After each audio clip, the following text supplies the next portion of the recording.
The banging sounded like a rifle, a steady clatter of metal so piercing and close I thought someone was shelling my yard. I jolted out of bed, heart pounding, tripping over Rusty, my golden retriever, who was growling at the bizarre noise. I stumbled to the window, yanking the curtain aside with a snap, and nearly fell backward at the sight outside.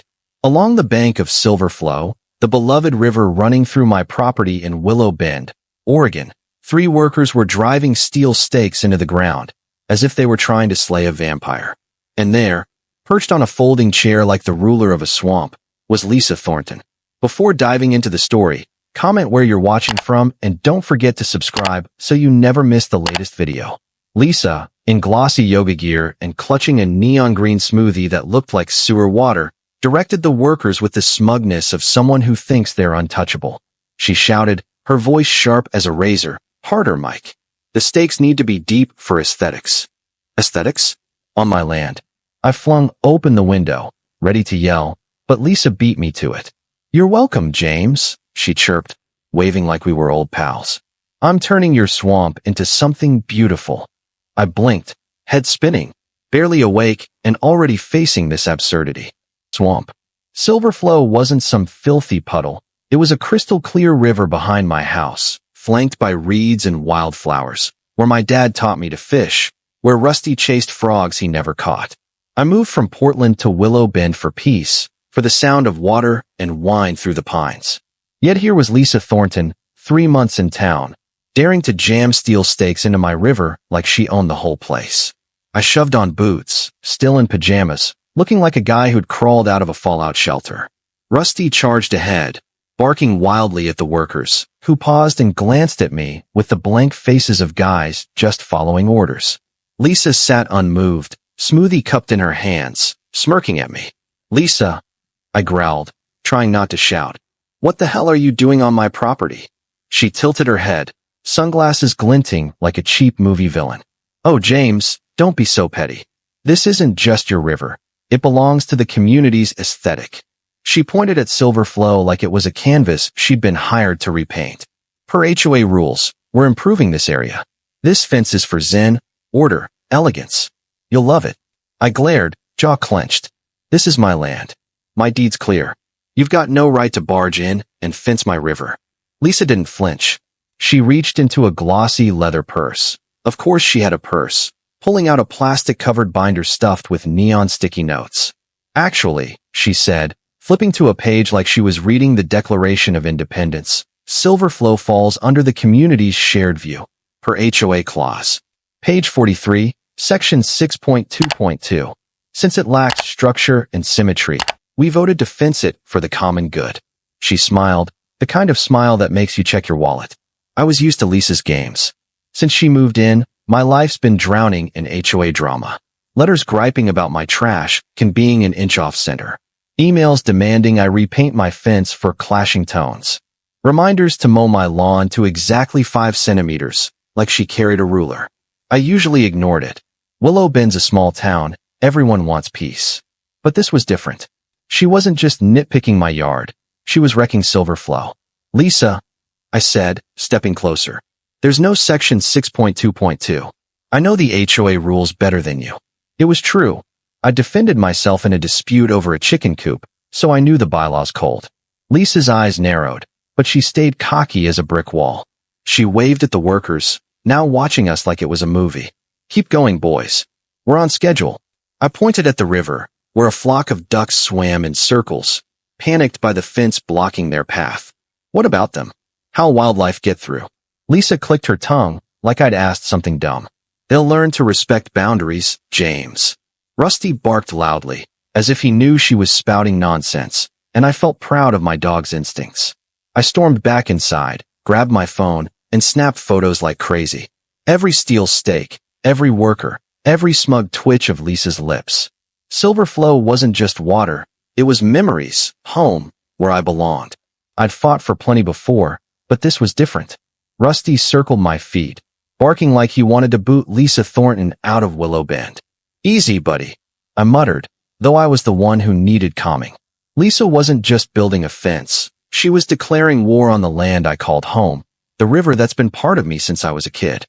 I couldn't let this slide like her petty complaints about trash cans or fences. This time, she'd gone too far. I sat at the kitchen table, opened my laptop, and uploaded the photos I'd taken. Each one was a stab at my pride. Gleaming steel stakes, grim-faced workers, and Lisa with her green smoothie, lording it like she was Oregon's queen. I drafted an email to the U.S. Fish and Wildlife Service, USFWS, the only name I could think of for protecting nature. Subject: illegal fence on Silverflow River, Willow Bend, Oregon. The message was short, sharp, with photos and a video of Lisa smugly claiming to fix the swamp. I hit send, feeling like I'd fired a warning shot. But I knew an email wasn't enough. I needed allies.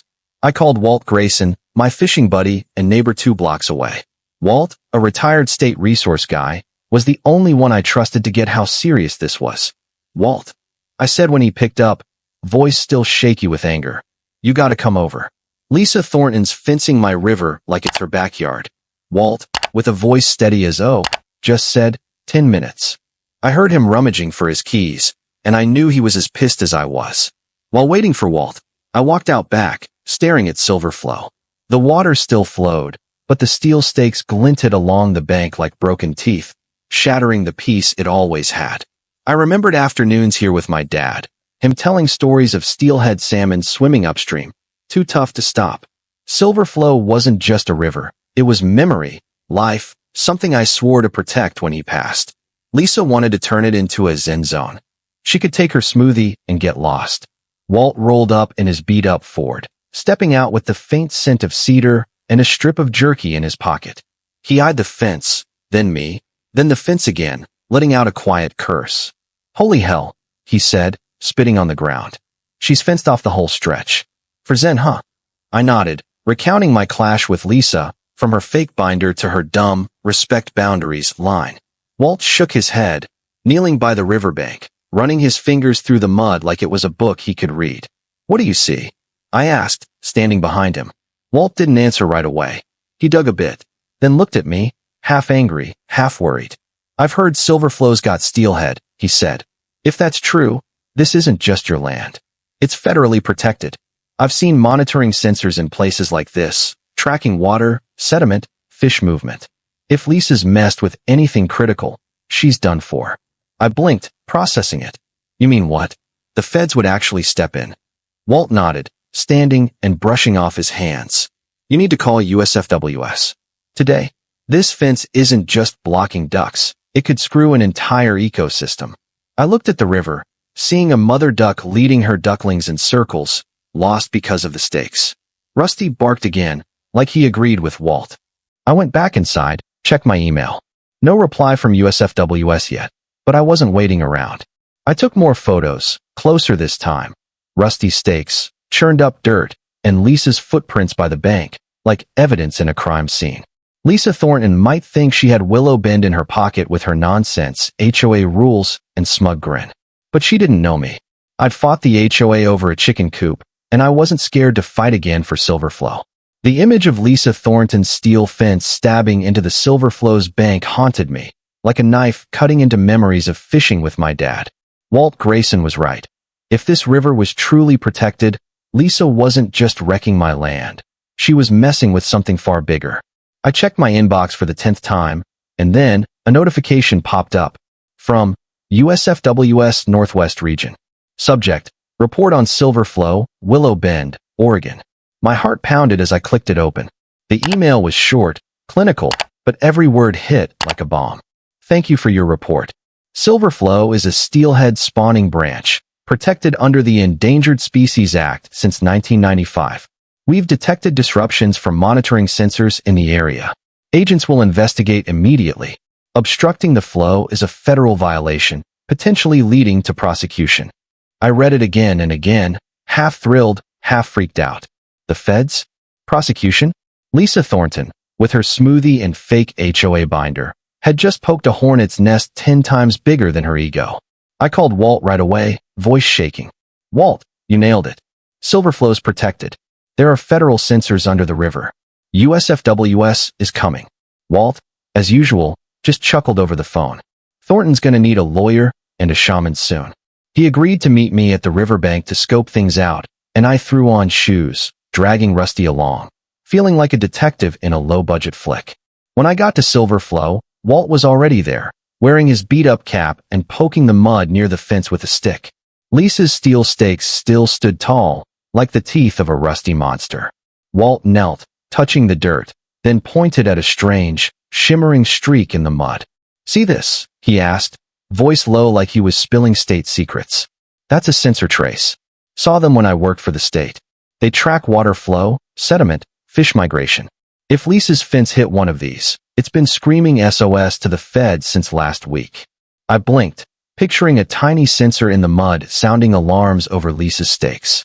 "So what? She's in deep trouble?" Walt stood, wiping his hands, squinting at the fence. "Deep? Kid, this is a federal felony. Steelhead are protected. If she's blocking their path, it's not just the fence coming down. She could do time." I stared at Silverflow, where ducks swam in circles, lost because of the stakes. Rusty barked loud, like he wanted Lisa locked up too.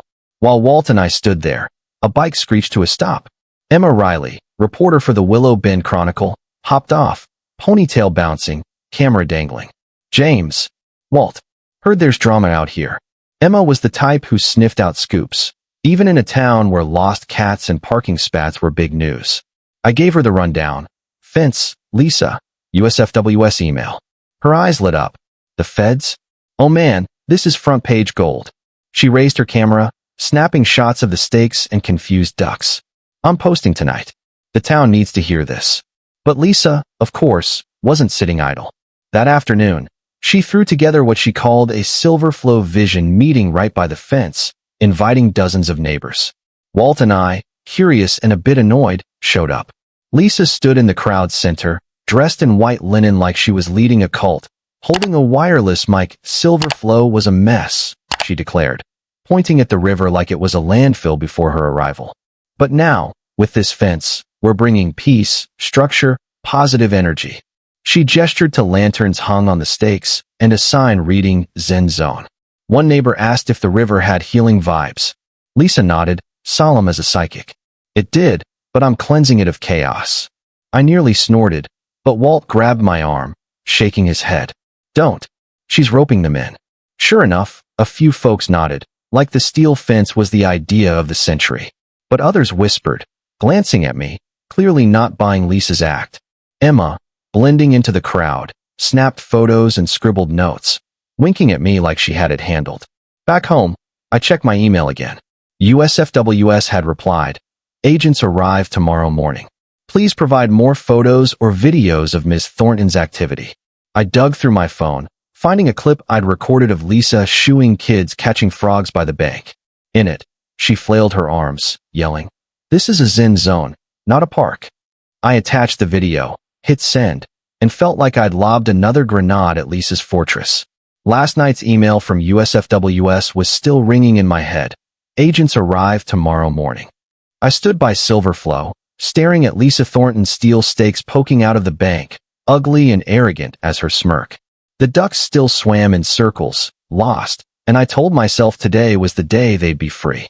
Lisa might think she owned Willow Bend with her fake HOA rules, but she was about to face something her neon binder couldn't touch, federal law. Mid-morning, a white SUV rolled quietly into the neighborhood. No lights, no sirens, but with a weight that gave me chills. It passed Lisa's house, circled once, then parked a few doors from mine. I stood on my porch, pretending to trim bushes, heart racing. Walt appeared across the street, fiddling with a fishing rod, eyes locked on the SUV.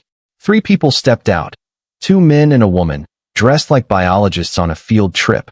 Khakis, multi-pocket jackets, faces blank as stone. The woman in front, badge gleaming, headed straight for Silverflow. I walked over, Rusty at my side, trying to play it cool. The woman stopped when she saw me, raising a hand. "James Carter? I'm Saren Gwynn, U.S. Fish and Wildlife Service. We're here to check the Silverflow report." Her voice was soft but sharp, the kind that didn't need yelling to make you snap to attention. I nodded, pointing at the fence. "There it is. Lisa Thornton calls it a Zen zone. I call it vandalism." Sarah glanced at the stakes, then signaled a colleague, who opened a toolbox that looked more like a gun case than science gear. "Let's get to it," she said. They moved to the riverbank, inspecting stakes, measuring, taking photos. One agent pulled out a device like a small antenna, and instantly, a shrill beep cut through the air. Sarah looked at me, eyebrow raised. Monitoring sensor. This fence triggered an alert last week. It's blocking steelhead migration, protected under the Endangered Species Act. I blinked, processing. What's that mean? Sarah's voice was ice. It means a federal violation. Serious. Right then, Lisa stormed out of her house like a Category 10 hurricane. In a white sweater, clutching a binder, hair pulled tight like she was about to address Congress, she yelled, "Who are you people? What's going on?" Blocking Sarah's path with the indignation of someone whose honor was just insulted. Sarah flashed her badge, calm as granite. U.S. Fish and Wildlife Service, ma'am. We're investigating obstruction of a protected spawning ground. Lisa blinked, but rallied fast. This is HOA-managed land. You need our board's permission. Sarah stepped forward, unfazed. We're addressing violations of the Endangered Species Act and Clean Water Act. HOA rules don't apply here. Lisa scoffed, hands on hips. This puddle? It doesn't even flow year-round. Sarah stared, unblinking. This puddle is a steelhead spawning ground, an endangered species. Any obstruction is a federal crime. Lisa's jaw dropped, her face paling like she'd been doused with ice water. But she wasn't done. I want to speak to your supervisor. Sarah pointed at another agent photographing the bank. He's busy checking sediment levels. You can wait. Then, before Lisa could argue, Sarah ordered, dismantle it. The agents sprang into action, one cutting stakes with pliers, another documenting each move, the sensor's beeps growing frantic, like an alarm telling the world Lisa screwed up. The neighborhood started noticing. Neighbors peeked from windows, pretended to water plants, or lingered by mailboxes to gawk. Emma Riley, blending into the crowd, snapped photos like crazy, grinning ear to ear. "James, this is gold," she whispered, uploading shots straight to the Willow Bend Chronicle. I saw hashtag #SaveSilverFlow trending on social media, with comments like, "Who fences a river?" Lisa, face red with fury, pushed forward, yelling at the agents, "You're destroying property. The HOA paid for that fence." Sarah, without looking back, said, "That cost will factor into the fines." I stood there, hands in pockets, fighting a laugh. Rusty raced around the bank, barking at the crumbling stakes. Walt, from a distance, gave me a thumbs up, chewing jerky. Lisa's fence fell piece by piece, her arrogant fortress turning to dust. But when I looked at her, I saw her eyes, not defeat, but burning hatred. She spun away, shouting, "This isn't over." And I knew, with her stubborn streak, Lisa Thornton was cooking up a new act. Just one day later, Lisa made her countermove. I was eating breakfast, skimming Emma Riley's Willow Bend Chronicle piece. A sharp write-up titled, "Fence or Vandalism? Silverflow Faces HOA Drama," when the doorbell rang. A tense delivery guy handed me a sealed envelope, gold ink gleaming like it came from a palace. I tore it open, and my stomach sank. It was a lawsuit from Ethan Caldwell, Lisa's lawyer, with a slick seal and a signature scrawled like an emperor's. It accused me of conspiring with federal agents to undermine community governance and causing severe emotional distress to Lisa. Emotional distress? I nearly laughed, but the last line chilled me. A demand for $20,000 and an order to bar me from interfering near Silverflow. She was trying to paint me as the villain on my own land. I called Walt Grayson right away, voice still shaky with anger. "Walt, Lisa's got a lawyer now. Some guy named Ethan Caldwell. Sounds like he defends real estate tycoons." Walt, chomping jerky on the other end, chuckled. "She just won't quit, huh? Bring that letter over. I want to see it." I rushed to Walt's place, where he was parked on his porch with a coffee black as my mood. He read the letter, flipping it over, then smirked. "Ethan Caldwell. Guy used to back loggers in Idaho." Lisa picked the perfect guy to dig her grave deeper. But Lisa wasn't stopping at paper. She called an emergency HOA meeting at the community center, a stuffy room behind the pool where folks usually bickered over house paint colors. Walt and I went, knowing it'd be like walking into a lion's den. When we arrived, Lisa was already there, holding court like a politician on the campaign trail. In a navy blazer, hair pinned up, she wielded a laser pointer like she was briefing the UN. "The Silverflow fence," she announced. voice syrupy as fake honey, was to protect our property values. But some people, she shot me a knife-sharp glance, tried to sabotage it by dragging in the government, hurting our community. A few neighbors nodded, especially those scared their homes might lose value. But others whispered, eyeing me curiously. Emma Riley, tucked in a corner, scribbled furiously. Her article had spread across Willow Bend, with hashtag #SaveSilverFlow flooding local social media. Thanks to her, not everyone bought Lisa's spiel. An older guy stood, voice shaky. If the river's federally protected, why'd we waste money on a fence? Lisa's lips tightened, but she bounced back fast. That's a misunderstanding. My lawyer will clear it up. We need unity to preserve aesthetics. Aesthetics? I nearly laughed, but Walt grabbed my arm, shaking his head. Let her dig her own hole, he muttered. After the meeting, I went home, digging through my land deeds. My dad left me old papers proving SilverFlow was mine, not some shared view nonsense. I looked up Steelhead online, reading how protected they were, and saw Walt was right. Lisa had messed with more than laws. She'd hit an ecosystem. I called Walt, asking what he knew about USFWS. Back at the state, he said, I saw them fine a guy for an illegal dam. Lisa's not just losing her fence. She could lose her house if she keeps this up. I sat down, drafting an email to Sarah Nguyen, the USFWS agent, attaching more videos of Lisa chasing kids from the riverbank and new photos of torn-up dirt. I hit send, feeling like I'd loaded a bigger gun. But glancing out my window, seeing Lisa's house lit up, I knew she was scheming. Ethan Caldwell might be her ace, but SilverFlow was my card. Lisa Thornton's lawsuit, with Ethan Caldwell's scrawled signature, had escalated everything. She wanted to brand me a troublemaker, demanding cash and a ban from meddling near SilverFlow, my own river. But with USFWS emails and my photos, I knew I wasn't alone. Walt Grayson, Emma Riley, and even Agent Sarah Nguyen had my back. Lisa might have a lawyer, but I had the truth.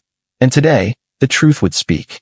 Inside the courtroom, the air was thick like an HOA meeting gone over time. Judge Clara Bennett, a silver-haired woman with eyes sharp as a blade, sat high at the bench, scanning papers with a poker face. Lisa was at the left table, in a navy blazer, hair pinned tight, like she was filming a TV drama. Next to her was Ethan Caldwell, the lawyer in a glossy suit with a smirk like he'd hit the jackpot. I sat across, just Walt beside me, sneaking jerky and whispering, let her shoot herself in the foot. Emma, in the back row, scribbled notes, camera ready to catch Lisa's fall. Judge Clara banged her gavel, voice low but echoing. Let's begin. Miss Thornton sues Mr. Carter for conspiring with federal agents and causing emotional distress. Mr. Caldwell, go ahead. Ethan stood, smoothing his hair like a movie star, launching into a rehearsed speech. Your Honor, my client, Ms. Lisa Thornton, only wanted to enhance community aesthetics with the SilverFlow fence. But Mr. Carter colluded with USFWS, leading to illegal dismantling and damaging Ms. Thornton's reputation. We seek $20,000 and an order barring Mr. Carter from HOA projects.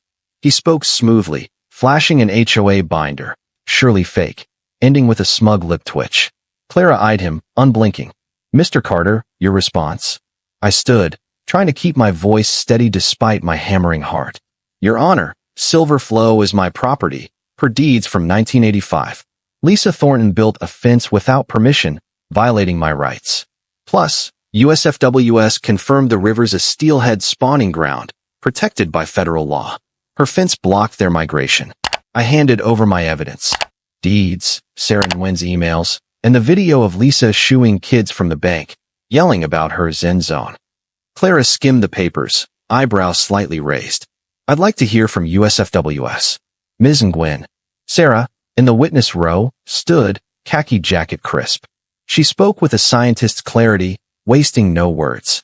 SilverFlow's been monitored since 1995, with sensors tracking water flow and steelhead migration, an endangered species. Ms. Thornton's fence triggered alerts, risking pollution and ecosystem disruption. Furthermore, she paused, staring at Lisa. We found traces of concrete near the bank, poured before the fence was removed. This heightens long-term damage risks. She presented charts and photos, clear as a college lecture. The courtroom buzzed. Lisa flushed, whispering to Ethan, who just shrugged. Clara banged her gavel, calling for order. Miss Thornton, anything to add? Lisa stood, voice shaky but defiant. Your Honor, I just wanted to beautify the neighborhood. Silverflow was a mess before me. The fence was art, vision. The concrete? I don't know anything about that. She glanced at Ethan, but he looked down, clearly sensing their ship sinking. Clara stared at Lisa, her gaze cutting through lies. Miss Thornton, I've reviewed the evidence. Silverflow belongs to Mr. Carter, and USFWS confirms federal violations. Your fence was not only illegal, but environmentally harmful. As for emotional distress, I see no compelling proof. She paused, voice firm. I dismiss the lawsuit. Miss Thornton is barred from interfering with Silverflow. She's also fined $50,000 for misusing HOA funds and causing environmental damage. The HOA board should review her role. The room went dead quiet, then erupted in whispers. Lisa slumped in her chair, pale as a ghost, while Ethan scrambled to pack his papers like he wanted to vanish. Emma, in the back, raised a tiny fist, grinning wide. Walt patted my shoulder, muttering, she's toast. I nodded, feeling like I'd run a marathon. Silverflow won, and so did I. But as I left the courtroom, I saw Lisa in the hallway, glaring with pure venom. She said nothing, just turned away, her steps heavy with rage. Walt noticed, pulling me back. Watch out, James. She's not the quitting type. I nodded, victory tinged with unease. After the hearing, Willow Bend felt oddly still, like the calm before a storm. Rusty still raced along the riverbank, chasing frogs with hopeless enthusiasm, while Walt Grayson and I sat on my porch, sipping beers and chuckling over Lisa's courtroom collapse before Judge Clara. Emma Riley's latest Willow Bend Chronicle piece, headlined Silverflow, Nature Wins, HOA Loses, had hashtag Save Silverflow flooding local social media. But Lisa's hateful glare as she left court stuck with me. I knew she wasn't the type to accept defeat without dragging someone down with her. A few days later, I woke to Rusty barking like crazy outside. I thought he was after a squirrel, but when I checked, a weird smell hit me, like cement mixed with burnt plastic. I ran to Silverflow, dread rising. And there it was, a nightmare sight, a crude concrete wall, knee-high, blocking a small branch of the river. Water pooled into a stagnant mess, foam bubbling like Silverflow was choking. Nearby grass was trampled, and a muddy trail led straight to Lisa Thornton's house. I stood there, jaw dropped, feeling like I'd been punched. She lost in court, got fined $50,000, and still dared to strangle my river? I grabbed my phone, snapping photos like mad. The concrete wall, the pooled water, muddy shoe prints. Rusty, you see this? I muttered, petting my growling dog glaring at the cement. She's lost it. I called Walt, voice trembling with rage. Walt, get over here. Lisa poured concrete to block Silverflow. Walt, mid-breakfast on the other end, let out a string of curses. She trying to land in jail? I'm coming. While waiting, I posted the photos to the Willow Bend Community Forum, captioning, Neighbor lost her lawsuit, now trying to kill the river again. I rarely use social media, but this time, I wanted the whole town to know who Lisa Thornton was. Walt pulled up in his old Ford, stepping out with the look of someone witnessing peak stupidity. He knelt to check the wall, touching the still wet concrete. She rushed this, he said, pointing at sloppy patches. Last night, for sure. Nobody pours concrete in daylight unless they want to get caught. I nodded, head reeling. What'll USFWS do? Walt grinned. They won't just remove it, James. Lisa just wrote herself a prison ticket. I emailed Sarah and Gwen, the USFWS agent, attaching my morning's photos and video. While awaiting her reply, my forum post blew up. Neighbors commented furiously, is Thornton nuts? Who's paying to clean this? And someone tagged the Willow Bend Chronicle. Emma Riley texted instantly.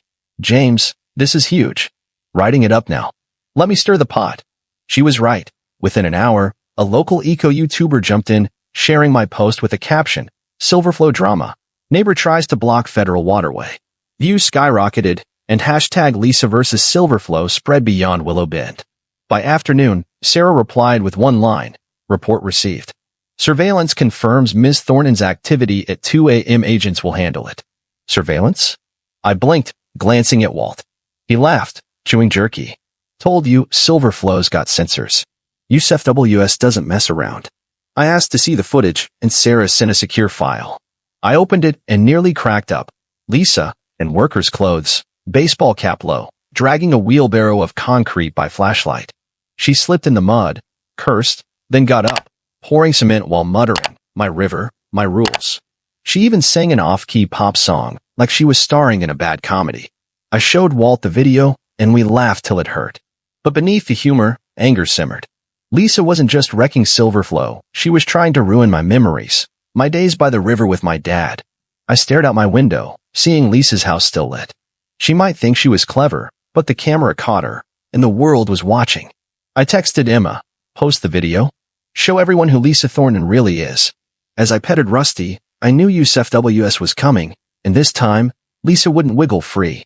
The surveillance video, Lisa hauling a wheelbarrow, slipping, and singing "My River, My Rules" in the dark, spread across Willow Bend, thanks to Emma Riley and social media mobs. Hashtag Lisa vs. Silverflow wasn't just local gossip anymore. It hit eco-YouTubers' radars, turning Lisa into an online punchline. But I couldn't laugh long. Sarah Nguyen's email this morning was blunt. "We arrive at 8. Keep Ms. Thornton away from the site." I looked at the river, knowing today was when Lisa would finally pay. Right on time, 2 white USFWS SUVs rolled into the neighborhood, joined by a small truck with heavy gear. Sarah Nguyen stepped out, still in her khaki jacket with that razor-sharp gaze, leading a 4-person team, an environmental chemist, a sensor tech, and 2 agents with faces that didn't waste words. I met them at the riverbank, Walt Grayson beside me, chewing jerky and nodding like it was just another fishing day. Sarah pointed at the concrete wall, voice low. "Ms. Thornton's gone too far. This concrete has chemicals that could kill steelhead in a week if not cleared now." I blinked, stunned. "A week?" Sarah nodded. "Lucky we have cameras." They got to work, cordoning the area with yellow tape and setting up a drill to break the concrete. The chemist tested the pooled water, shaking her head. I stood there, hands in pockets, feeling angry and helpless. Silverflow didn't deserve Lisa's petty revenge. Walt patted my shoulder. "She brought this on herself, James. The feds don't play with stuff like this." I nodded, eyes fixed on the wall, picturing Lisa sneaking around at night, thinking she could outsmart everyone. Then Lisa appeared, a white-sweatered hurricane in spotless sneakers. She charged over, arms flailing, yelling at Sarah, "You're wrecking my property. Stop now." Sarah, not turning, flashed her badge like swatting a fly. "Ms. Thornton, this is a federal crime scene. Stay back." Lisa, face red as a boiled lobster, jabbed a finger at the wall. "That's just an aesthetic test. You've got no right." Sarah finally paused, pulling out her phone to play the surveillance video, audio crystal clear. Lisa cursing, slipping, singing about "My Rules." Lisa went pale, jaw-dropping. That's fake. Someone edited it." Sarah tilted her head, voice icy. "Our cameras don't edit, ma'am. But they do record federal environmental crimes." She signaled an agent, who approached with handcuffs glinting at his belt. "Lisa Thornton, you're under arrest for violating the Endangered Species Act and Clean Water Act." Lisa backed up, eyes wild. "You can't do this. I'm HOA president." Sarah shrugged. "Not anymore, from what I hear." The agent led Lisa to the SUV, her shouts about rights and lawyers cut off by the slam of the door. The whole neighborhood came out to watch. Neighbors filled yards, phones up, filming Lisa's exit. Emma Riley, quick as ever, posted shots to the Chronicle, captioned, "From fence to concrete, Lisa Thornton loses to Silverflow." The camera video spread faster, becoming a meme tag, "When you think you own a river." I stood with Walt, biting back a laugh, but Rusty barked loud, claiming victory for the team. That night, the HOA held an emergency meeting at the community center, sans Lisa. Walt and I went, seeing neighbors split, some furious over Lisa misusing HOA funds, others worried about property values without her. But when Emma showed her article and the video, no one defended Lisa. An old lady, usually quiet at meetings, stood up. "We elected her thinking she knew management. Now look, she nearly ruined our river." The board ousted Lisa as president, stripped her privileges, and vowed to revise rules to avoid more drama. Walt whispered to me, "This HOA's done for." Back home, I stood by Silverflow, watching the water flow freer despite concrete scars. Rusty yawned beside me. Lisa was arrested, her power gone. But I couldn't shake the feeling she wasn't finished. She was the type with one last trick. I petted Rusty, telling myself to stay sharp. Silverflow fought hard, but I knew this battle was only paused. Concrete chunks still littered the riverbank, reminders of Lisa's stubbornness. Rusty, oblivious to drama, still ran along the shore, chasing frogs with endless zeal. I stood there, watching the water struggle to flow free, feeling both victorious and worn out. Walt Grayson, with his dark coffee, slapped my shoulder. "You did good, James. This river owes you a big fish."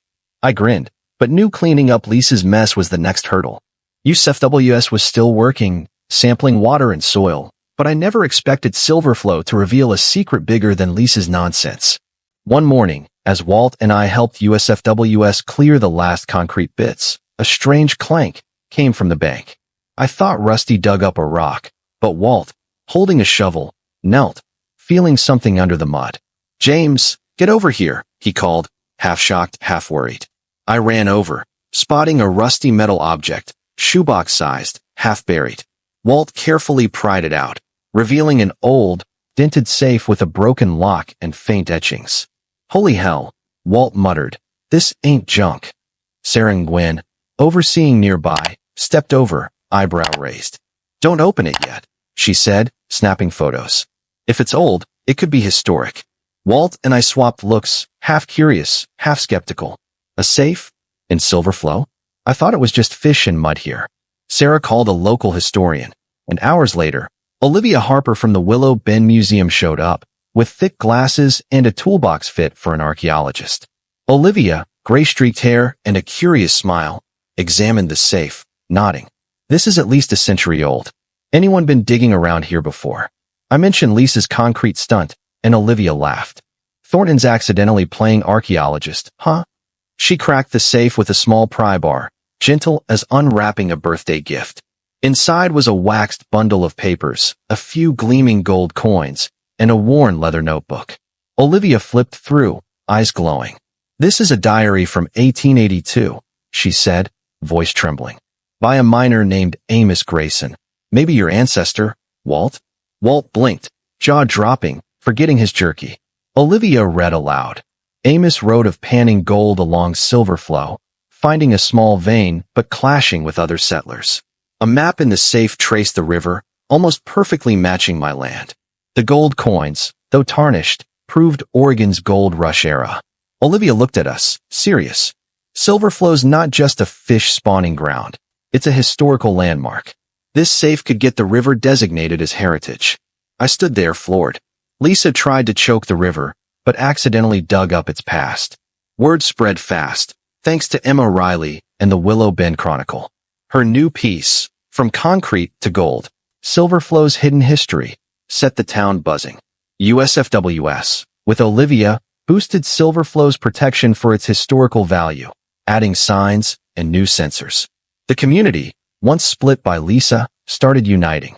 Some neighbors pitched a Silverflow Day, an event to clean the banks, plant trees, and teach kids about salmon and gold. Walt and I got roped into planning, though I just wanted to fish with Rusty. The event was packed, kids everywhere with buckets for trash, adults planting reeds along the shore. Emma led a student group, spinning tales of Amos Grayson like she'd shared coffee with him. Olivia displayed document copies, drawing crowds from nearby towns. Walt, suddenly a heritage heir, got swarmed by kids asking about gold, making him blush and mumble, "I just fish, okay." Rusty, naturally, stole the show, chasing frogs and cracking everyone up. Amid the chaos, I found a handwritten letter in my mailbox. No name, but Lisa Thornton's loopy scrawl was unmistakable. "James, you ruined my vision, but you won't break my will. Silverflow won't win forever." I showed Walt, who laughed hard. "She still thinks she's the star?" We hung the letter in my garage, a trophy of a loser who wouldn't quit. I stood by Silverflow at sunset, watching the water shimmer. Salmon started appearing, flickering under the surface like signs of rebirth. Rusty yawned beside me, while I thought of Amos Grayson, my dad, all the folks who called this river home. Lisa Thornton might have tried to break it, but she gave it a new story, a legacy no one could erase. The community had come together, and Silverflow wasn't just mine anymore. It belonged to us all. I stood by the riverbank, sunlight glinting off the water, feeling like I'd finished a long race. Walt Grayson, now an unwilling gold rush hero, swung by weekends with a rod and tales of his ancestors. Willow Bend had changed. No more sloppy HOA letters or emails nagging about tall grass. Lisa Thornton, after her arrest and total loss of clout, sold her house and left. Rumor said Nevada, to reinvent herself. I just hoped she left her green smoothies behind. The HOA, post-Lisa drama, got a full overhaul. They ditched the dumb rules, elected a board that respected nature, and even funded signs for Silver Flow, marking it as a historical landmark and steelhead sanctuary. Town kids now visited the river to learn ecology, toting buckets for trash, and asking me about Amos Grayson like I'd grab beers with him. Emma Riley popped by sometimes, showing off new river articles, while Walt teased me as Silver Flow's savior. I just grinned, petted Rusty, and told them the river was the real star. I often stood here, thinking about this journey, from Lisa's hammering stakes to the safe in the mud, from court to the day the whole town planted trees by the bank. Silver Flow belonged to no one, but it taught me how to belong together. Lisa tried to stop its flow, but only made it stronger. Nature, I realized, always finds a way to win, no matter who builds fences or pours concrete. As sunlight hit the water, I saw salmon shadows flicker, proof Silver Flow would keep flowing. And I'd keep standing here, guarding it with Rusty. The story of Lisa blocked my river. Didn't know it's a protected fishery with federal guards mirrors real conflicts in today's America, especially the clash between personal gain and community duty, and our bond with nature.